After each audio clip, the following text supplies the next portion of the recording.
नमस्कार, आप देख रहे हैं न्यूज 24। मैं हूं अजीत अंजुम। हर रोज शाम 7 बजे ये वक्त होता है सबसे बड़ा सवाल का। सबसे बड़ा सवाल उस दिन का मुद्दा, उस मुद्दे पर मेहमानों से बातचीत।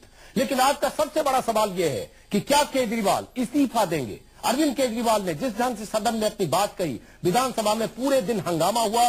कांग्रेस और बीजेपी के विधायक लगातार हंगामा करते रहे। जन लोकपाल बिल पेश नहीं कर पाए केजरीवाल। पास होना तो दूर की बात, केजरीवाल ने उसके बाद भाषण दिया। भाषण में अपनी बात कही। केजरीवाल ने कहा कि ये उनका आखिरी सत्र हो सकता है और केजरीवाल ने उसी बयान को दोहराया कि अगर जन लोकपाल नहीं तो मेरी 100 कुर्सी कुर्बान। एक बार क्या 1000 बार कुर्सी कुर्बान लोकपाल के लिए। ऐसा केजरीवाल पहले भी कई बार कर चुके। सवाल उठता है, सबसे बड़ा सवाल यही, क्या केजरीवाल कुछ मिनट के बाद इस्तीफा देंगे। इसी पर चर्चा करेंगे हम अपने रिपोर्टर से, अपने सहयोगियों से। समझने की कोशिश करेंगे कि केजरीवाल अगर इस्तीफा देते हैं तब क्या राजनीतिक तस्वीर, सहयोगियों से समझने की कोशिश करेंगे कि केजरीवाल अगर इस्तीफा देते हैं तब क्या राजनीतिक तस्वीर बनती है। क्या दिल्ली में चुनाव होंगे, क्या होगी आगे की राजनीति। लेकिन सबसे पहले देखिए क्या हुआ आज दिन भर दिल्ली विधानसभा में। क्या कहा केजरीवाल ने और कैसे बीजेपी और कांग्रेस एक साथ एकजुट होकर केजरीवाल सरकार पर बीजेपी और कांग्रेस के विधायक हमला बोलते रहे। देखिए इस रिपोर्ट में।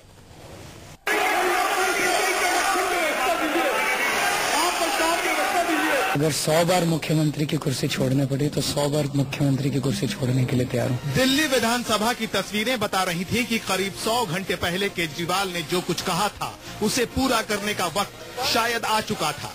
लाइट्स, कैमरा, एक्शन और ड्रामे की शक्ल में केजरीवाल के जन लोकपाल पर दिल्ली की विधानसभा अपनी छाती पीटने लगी। कांग्रेस और बीजेपी दोनों सियासी दल समवेत स्वर में केजरीवाल को कोसते रहे। कोलाहल और कर्कशता सदन की दरों दीवारों से चस्पा होती रही। किसी ने कहा संत रविदास जयंती पर सत्र बुला लिया इसलिए केजरीवाल दलित विरोधी हैं। किसी ने कहा एलजी का अपमान करने वाली पार्टी मुस्लिम विरोधी है।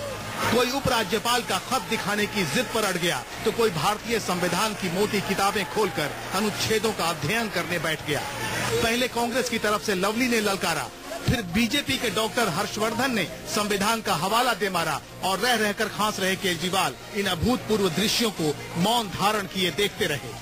लेकिन दिल्ली के सर्द मौसम में विधानसभा का पारा उस वक्त अचानक गर्म हो गया जब स्पीकर ने जन लोकपाल पेश करने पर एलजी की चिट्ठी पढ़ी जिसमें साफ लिखा था कि बगैर उनकी अनुमति के बिल नहीं आ सकता।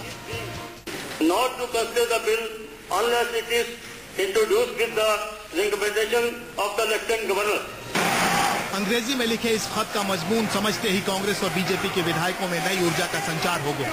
लगा जैसे दोनों पार्टियों के एमएलए उछलकर स्पीकर की मेज पर चढ़ जाएंगे। तभी अचानक मुख्यमंत्री केजरीवाल उठे और कह दिया कि जन लोकपाल बिल सदन में पेश करते हैं।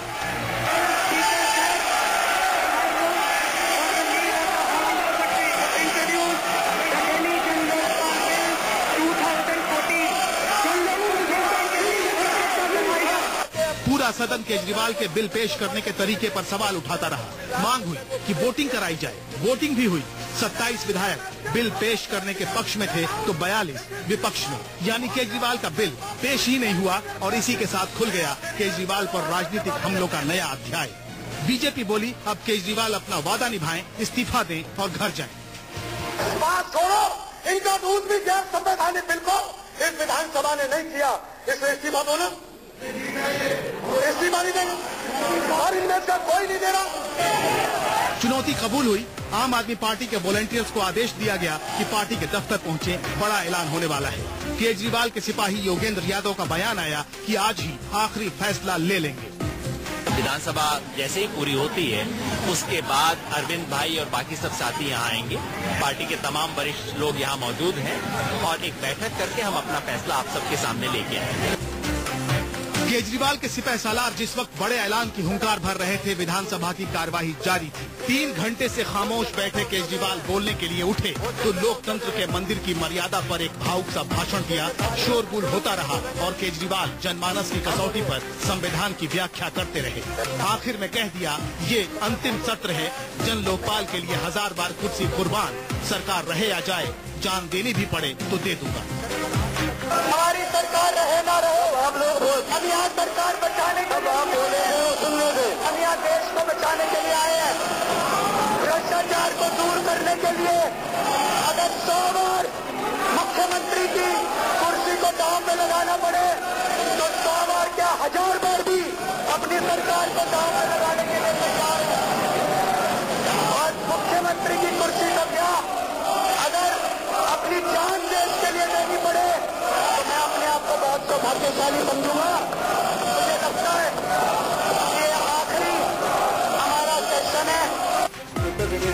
कहकर केजरीवाल पार्टी दफ्तर के लिए निकल गए। देश टकटकी लगाए बैठा था। दिल्ली का आम आदमी अपने भविष्य पर सोच रहा था। किसी को नहीं पता था कि क्या होने वाला है, क्या मिलने वाला है और क्या खोने वाला है। आशंका और अनिश्चितता के बीच कुछ गौण हो गया तो बस जन लोकपाल, जिसे पास कराने की कसम लेकर केजरीवाल ने दिल्ली की सत्ता संभाली थी। Bureau report, news 24।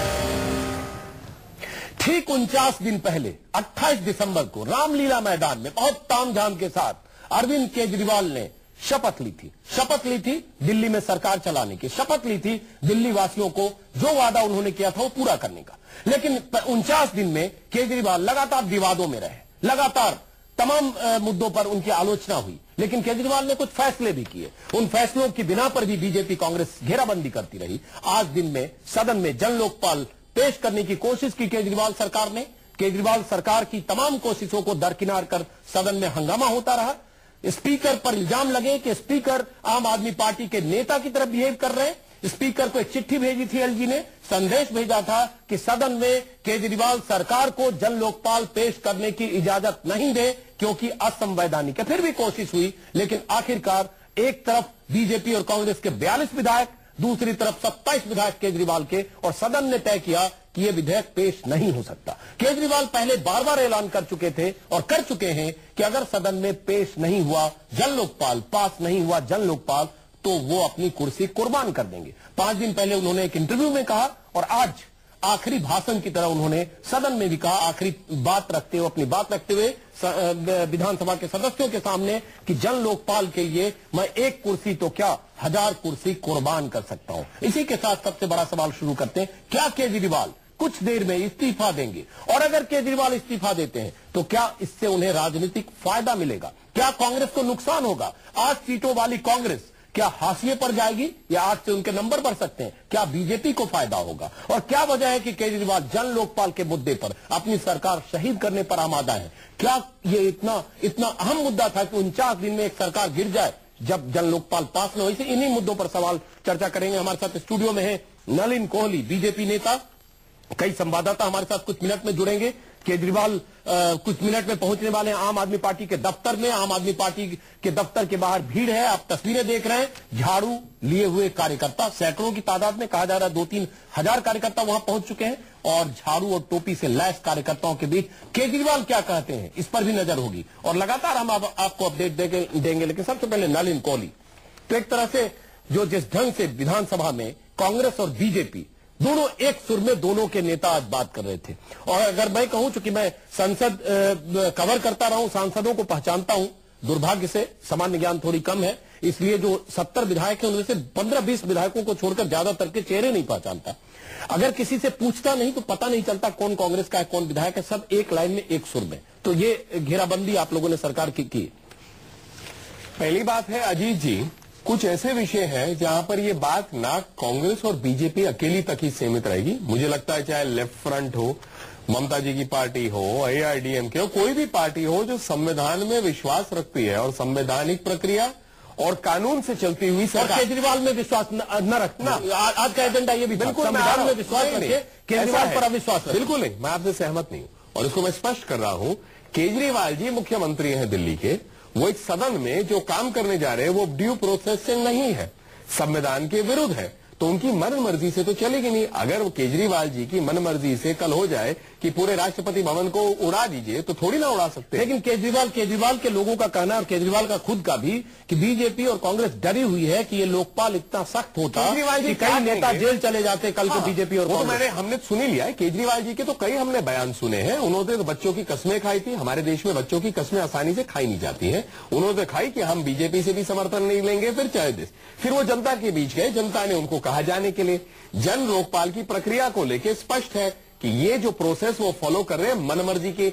यदि लोकपाल को लाना चाहते हैं तो फिर मुझे बताइए, उसे ठीक प्रक्रिया से लाने में हम तो समर्थन देंगे ही लोकपाल को। केंद्र में तो हमने दिया ही है।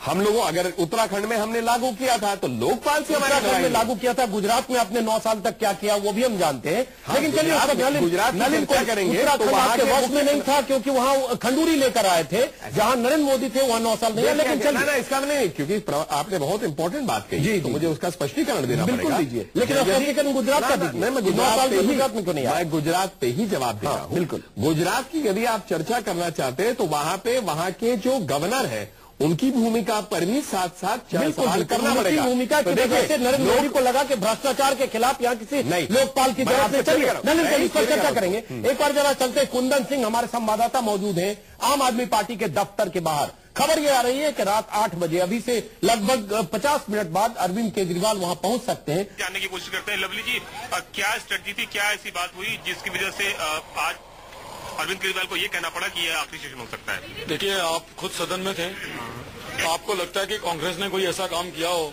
जिसकी वजह से उनको ये कहना पड़े तो आपके सामने, अगर कांग्रेस की मंशा इनकी सरकार गिराने की होती तो हम फाइनेंशियल बिल को क्यों इनके पास करवाते? बीजेपी ने हम पे आरोप लगाया कि अंबानी जी की कंपनी को केजरीवाल पैसा देना चाहते हैं और उसमें कांग्रेस उनका सहयोग दे रही है। हमारी तो मंशा, और हमने कब ये कहा था कि हम गैर कानूनी जन लोकपाल बिल को सपोर्ट करेंगे, और आज भी हमने जन लोकपाल बिल के अपोज में वोट नहीं किया। हमने एलजी साहब के उस मैसेज के फेवर में वोट किया जो उन्होंने भेजा था कि ये बिल इंट्रोड्यूस करना गैर कानूनी है। और अगर आपने मेरा भाषण सुना हो तो मैंने फाइनेंशियल बिल पे भी बोला कि हम जन लोकपाल बिल के फेवर में आइए आप और हम ये। चलिए ये भाषण ये दे चुके हैं कुंदन, मुझे लगता है इनको भाषण देने की बजाय सीधा सवाल पूछिए कि केजरीवाल अगर घंटे भर में इस्तीफा दे देते हैं तो कांग्रेस चुनाव के लिए तैयार है? कांग्रेस केजरीवाल के इस्तीफे के लिए तैयार है या नहीं? सीधा सवाल पूछिए, भाषण मत सुनिए इनका। कानून में बदले।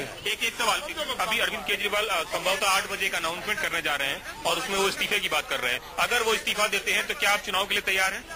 कांग्रेस हमेशा चुनाव के लिए तैयार है, लेकिन इस्तीफा देना नहीं देना उनकी मंशा है। अगर वो इस्तीफा देना चाहते थे तो फिर फाइनेंशियल बिल के पास करवाया उन्होंने जन लोकपाल बिल के बाद, उसके बाद भी सदन में उन्होंने बिजनेस कंडक्ट करवाया तो फिर उसी समय चले जाते।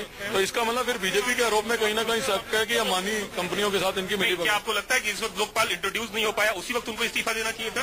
अगर वो दे रहे हैं तो मैं नहीं उनको कह रहा, कांग्रेस का समर्थन अभी भी जारी है, आगे भी जारी रहेगा। हम उनको बिल्कुल, हमारी सपोर्ट है अभी भी। और हम फिर रिक्वेस्ट कर रहे हैं कि अगर वो सीरियस है कि जन लोकपाल बिल कानून बने तो हम उनके साथ चलते हैं, सेंट्रल गवर्नमेंट से पास करा के लाते हैं। और मेरा सवाल ये है कि जिस वक्त जन लोकपाल इंट्रोड्यूस नहीं हुआ उसके बाद भी उन्होंने बिजनेस चलाया, इसका मतलब ये है कि क्या उनको उसी वक्त इस्तीफा देना चाहिए था, बिजनेस नहीं चलाना चाहिए था? अगर वो देने जा रहे हैं तो मैं नहीं कह रहा, मैं तो कह रहा हूँ अभी भी नहीं देना चाहिए उनको अपनी जिम्मेवारियों से भागना, कुंदन उनको अपनी जिम्मेवारियां पूरी करनी चाहिए। कुंदन, अगर दे रहे हैं तो फिर तो बीजेपी का आरोप सही है कि अंबानी कंपनियों के साथ मिली भगत है।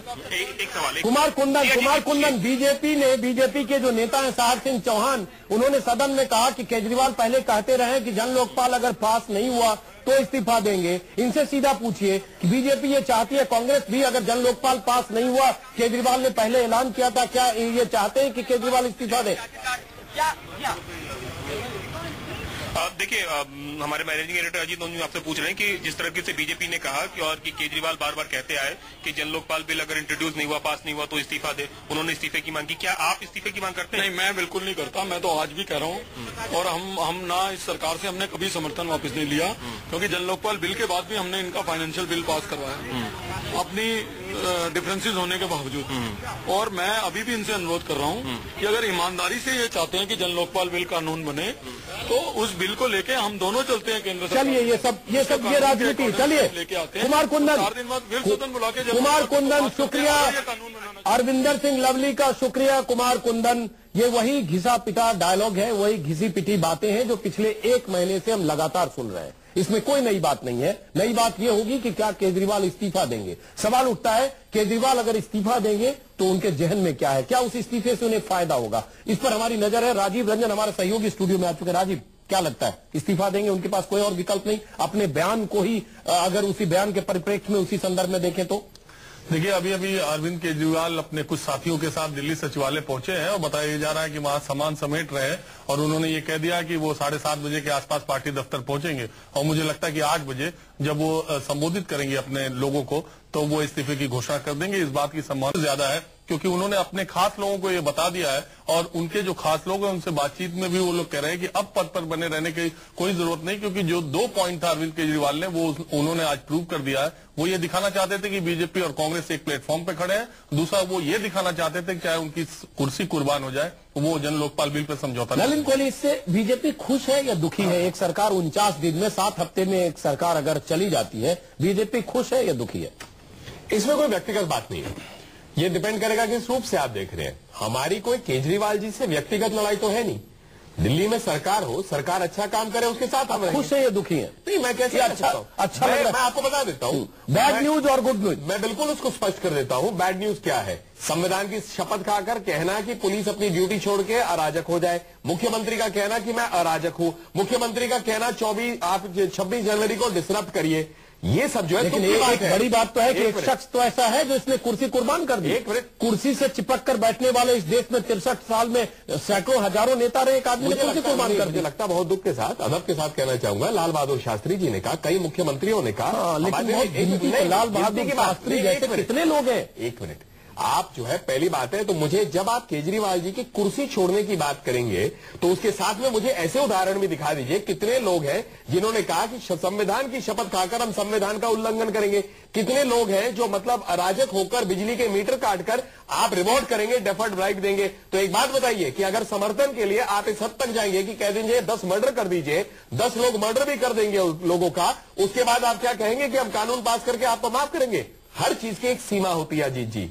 तो मैं इस बात को कहूंगा, दुख मुझे इस बात का है कि एक अवसर मिला, दिल्ली में मुख्यमंत्री आप बने, ये छोटी बात नहीं है। हम सब चाहे राजनीतिक भी हो, दिल्ली के सदस्य, हम लोग दिल्ली के सिटीजन्स हैं और जब हम दिल्ली के नागरिक हैं हमें सरकार चाहिए, हमें ये सब नहीं चाहिए ड्रामेबाजी। कम से कम केजरीवाल तो नहीं चाहिए। मैं इसको नहीं, मुझे केजरीवाल जी से कोई व्यक्तिगत लड़ाई नहीं है, लेकिन मुझे ये उम्मीद थी कि गवर्नेंस को लेकर कि कैसे चलेगा, सुधार क्या होंगे, उसको लेकर नहीं, रोज टीवी पर बैठ के टीवी के माध्यम से, मीडिया के माध्यम से क्या उनके विचार है जानने की आवश्यकता नहीं। आवश्यकता है जी। राजीव रंजन, आपके हिसाब से इसको राजनीतिक तौर पर देखें, केजरीवाल स्ट्रेटजिस्ट माने जाते हैं, बहुत सोच समझकर फैसले लेते हैं और कई बार उनका फैसला अब तक देखें, कई बार उस फैसले में उनको कामयाबी भी मिली है। किसी ने नहीं सोचा था कि केजरीवाल ऐसे सड़क से आएंगे और सरकार में आएंगे और कांग्रेस ऐसे सरकार चलाने के लिए समर्थन देगी। 49 दिन सरकार चली और आज भी अगर इस्तीफा देते हैं, केजरीवाल का अपना फैसला है परिस्थितियों के कैदी बनकर।